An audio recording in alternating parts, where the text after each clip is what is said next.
1 साल कबल भी दिया गया था, फिर अब 1 साल में उन्होंने मजीद क्या खिदमात आप समझती हैं अंजाम दिए हैं? नहीं तोशाखाना केस 2 का ही नाम है ये? नहीं, तोशाखाना टू शू किसी का नहीं है। उन्होंने सोचा होगा शायद हमने इसको कम एक अवार्ड कम है, क्योंकि नॉर्वे में तो आपको पता है ना कि वो 2 नंबरिया जो भी वहाँ से भागा हुआ है, नॉर्वे नहीं जा सकता क्योंकि वहाँ कोई क्राइम कमिट करके ये निकला हुआ है। तो वहाँ से नॉर्वे का क्रिमिनल पाकिस्तान का वो पाकिस्तान एक सेकेंड, पाकिस्तान में भी उसके ऊपर FIR थी, उसके ऊपर FIR थी, तो उसकी FIR भी ख़त्म की गई और उल्टा एक क्रिमिनल को उन्होंने एक की बजाय 2 अवार्ड दे दिए। मैडम मनी लॉन्डर थे एक अनवर मजीद, आसिफ अली जरदारी के बड़े करीबी समझे जाते थे, उन्हें भी मेडल से नवाजा गया है। ये तो ऐसे ऐसे शख्सियात हैं जो किसी न किसी हवाले से क्रिमिनल एक्टिविटीज़ में रही हैं। तो क्या पाकिस्तान में अब यही मैार रह गया है कि ये जो यहाँ पे पुलिस एहलकार खड़े हैं, आप समझते हैं इनको भी मेडल मिलना चाहिए? ये वैसे मैं आपको बता दूं, ये पुलिस वाले जो है ना, इनका कसूर नहीं। ये जो जिस किस्म की इनकी ड्यूटी होती है ना, दिन से रात तक जी। गर्मी सर्दी में खड़े होना, हाँ, तो ये इन बेचारों को आप ना, ये तो देखें ऑर्डर्स लेने वाले लोग हैं, इनके ऊपर बात करना मुनासिब नहीं है। अगर बात करनी है तो ऑर्डर देने वालों पे होनी चाहिए।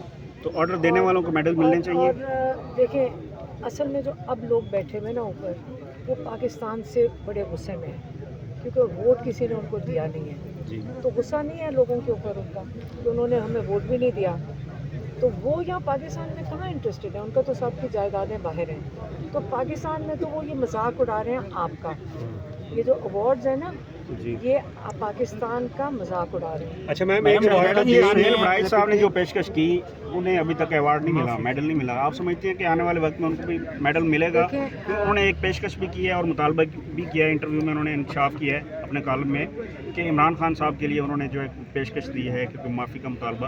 आप क्या समझती हैं कि इमरान खान साहब? देखिए, अगर देखिए आपको अगर मैं कोई बात करूँगी, आप पक्का पता कि आप ये चला चलेगी मैडम? देखें, आसिम मुनीर साहब ने उनको इंटरव्यू दिया है। अब इतनी अगर डेस्परेशन हो गई है कि बड़ाइज के थ्रू धमकियाँ भेजनी हैं। पैगाम था, धमकी तो नहीं थी? नहीं, वो धमकी थी कि देखो तुम्हारे साथ ये भी हो सकता है। यही होती है ना धमकी, तड़ी नहीं देते हो आप जिसको कहते हैं। हाँ, हम तो नहीं। तो ये देखें, आप अपने तरीके से करते होगे ना धमकी लेने वाले। अच्छा, तो आप देखें इमरान खान को, उनको समझ नहीं आ रही कि इमरान खान को किस तरीके से रिहा तो करना पड़ेगा, क्योंकि उनको डर लगा हुआ है लोगों का कि जो अवाम है किसी दिन चंगारी या फट पड़ेगी। और वो इस वक्त चाहते नहीं है कि दुनिया देखे। इनको फिक्र पाकिस्तानियों की नहीं है, उनको फिक्र है कि अमेरिका, UK वो क्या देखता है कि पाकिस्तान में वो लोग सड़कों पे निकल आए हैं।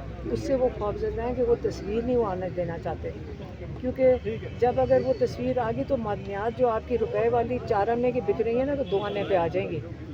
तो इस वक्त पाकिस्तान एक बहुत क्या कहते हैं, क्रिटिकल जंक्शन, मतलब एक बड़े अहम मोड़ पे है जी। बहुत अहम मोड़ ये तो है। आपने सियासी बात कर दी है। क्या? ये सियासी जुमले होते हैं कि पाकिस्तान तारीख के नाजुक दौर से गुजर रहा है। नहीं, नाजुक नहीं, अहम मोड़ से ना गुजर ना रहा है। ना, अहम है, ये तारीख का अहम मोड़ है।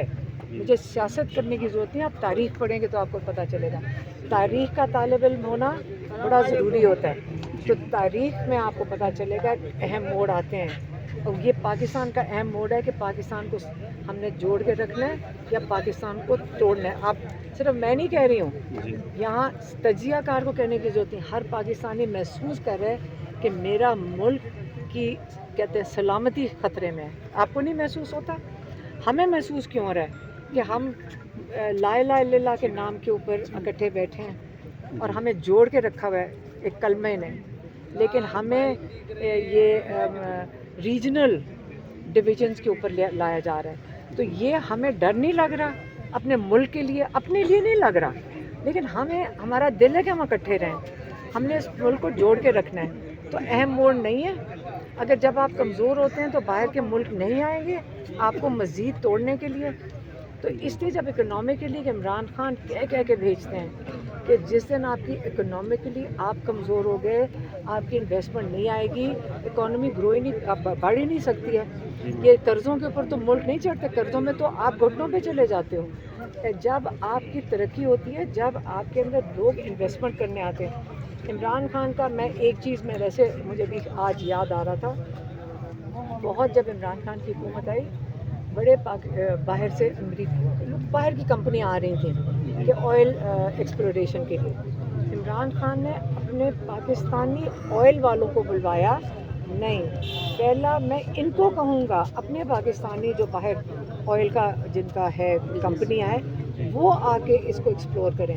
وہ واپس بھی جن کو لے کر آ رہے تھے وہ اپنے پاکستانی کو واپس کہہ رہے تھے کہ اپنے ملک میں آ کے انویسٹمنٹ کرو، لوگوں کو بلا کر کہتے تھے.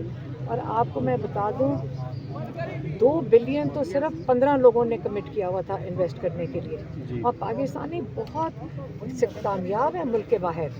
آپ آج ان لوگوں سے پوچھیں ان کو، وہ کہتے ہیں ہمیں یہ جو اسٹیل مل کسی کو آفر کی گئی، یہی ہمارے ایک وہ دوست ہیں، اس نے کہا توبہ میری، میں ہنگری میں جا کے کیوں نہ خرید لوں، جو یہ مفت بھی مجھے دیں کراچی کی اسٹیل مل تو میں نہیں لوں گا. کیوں کہ یہاں حالات ہی ایسے نہیں ہیں کہ اس ملک میں تو مجھے ڈر لگتا ہے آنے سے کہ یہاں پہ انصاف کا یہ جو عمران خان کے ساتھ ہو رہا ہے تو ہم یہاں انویسٹر نہیں آئیں گے. تو یہ جو آپ کے حالات جو عمران خان باری باری کہہ رہے ہیں کہ خراب ہونے جا رہے ہیں وہ انویسٹمنٹ کے ہیں. اگر انویسٹمنٹ نہیں آئے گی تو آپ پھر ایک کوئی کیا کہتے ہیں مجبوراً کوئی چیزیں کرنی پڑیں گی، پھر آپ اپنے اثاثے بیچو گے، پھر جب آپ قرضے ادا کرنے کے لیے آپ کی یہ جو ایئرپورٹس ایئر لائنس، پھر آپ اپنا زیور بیچنا شروع کریں گے. جی میڈم. گھر کے پھر زیور ہی بیچنے. میڈم ڈیرہ غازی خان میں P T I election contest کرے بنیر گی؟ میں ہم نے 3 دن گزارے ہیں، سیلاب متاثرین کو کور کیا جا کے.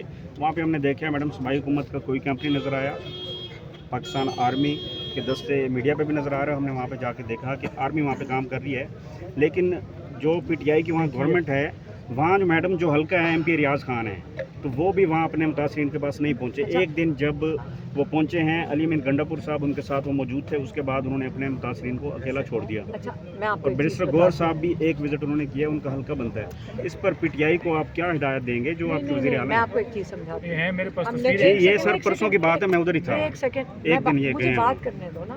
دیکھیں ہم نے فلڈ ریلیف کا بہت کام کیے ہوئے. 2010 میں جو پاکستان کا سب سے بڑا سیلاب آیا تھا، دنیا کا سب سے بڑا سیلاب تھا، ہم نے اپنا حصہ ڈالا تھا. عمران خان فاؤنڈیشن تھی، اوپر وہ سوات سے لے کر نیچے کراچی تک سندھ تک ہم نے کام کیا، لیکن ہم ایک چھوٹا سا حصہ ڈال رہے تھے. جو اصلی رول ہوتا ہے ہمیشہ اس قسم کی جب اس قسم کی آفت آتی ہے جو نیچرل ڈیزاسٹر ہوتا ہے، اس کے اندر ساری دنیا میں فوج آگے آتی ہے کیونکہ ان کے پاس انفراسٹرکچر ہوتا ہے، ان کے پاس اکوپمنٹ ہوتا ہے. ہمیشہ سے ہمارے ہر بڑے